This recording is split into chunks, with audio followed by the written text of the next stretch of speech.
If you watched some of the previous videos in this series, you might have noticed that a lot of scripting revolves around events firing. In earlier videos, I'll briefly discuss object events when talking about click detectors, remote events, and user input service. I would recommend checking out these videos first if you're unfamiliar with the concepts, but this video can be understood without previous experience. To add on to the previous discussions, I'll be talking in this video more about how using events is important to creating better scripts and some of the applications for the topic.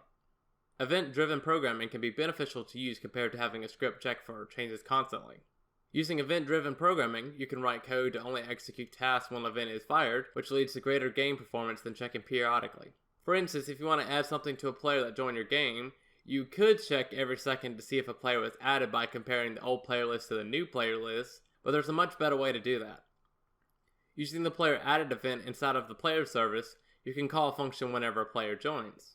This improves script efficiency by reducing the amount of computation required to detect changes. If you wanted to check to see when the player's character spawns and respawns, you can add on to the function by using the past player object to check for when the character added event fires. Pretty much all Roblox objects have events that can be monitored using scripts. To start monitoring for event activations, open the desired script and type in the object location, adding a period afterwards, and typing in the event name. Events are like hidden child objects of the parent object, so naming other objects with the same name as properties or events is not recommended. Overriding the property or event names with other objects could result in unintended actions such as the script breaking. After you finish adding the object location as well as the event to the line, you can use the connect function to connect it to a function that can use the information.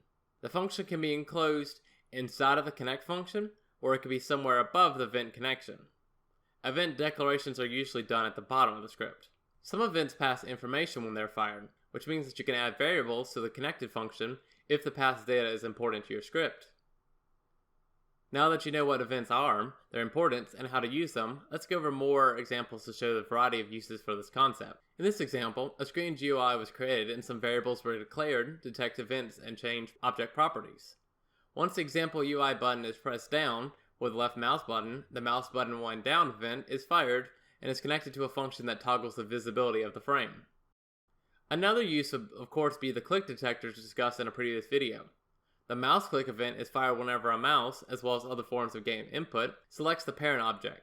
The event additionally passes the player object to the person who interacted with the parent object. What if you wanted to check to see when a player's character changes? By defining the player's character humanoid, you can utilize the humanoid's events to check for when the player jumps, dies, or when their player state changes. There are many more events such as the important touched event, and many more use cases for the concept, so I recommend researching more into events that you may want to integrate into your projects. More information on the available events and their potentially passed data can be found in either the Object Browser widget or on the Roblox Developer Wiki website under the API reference section.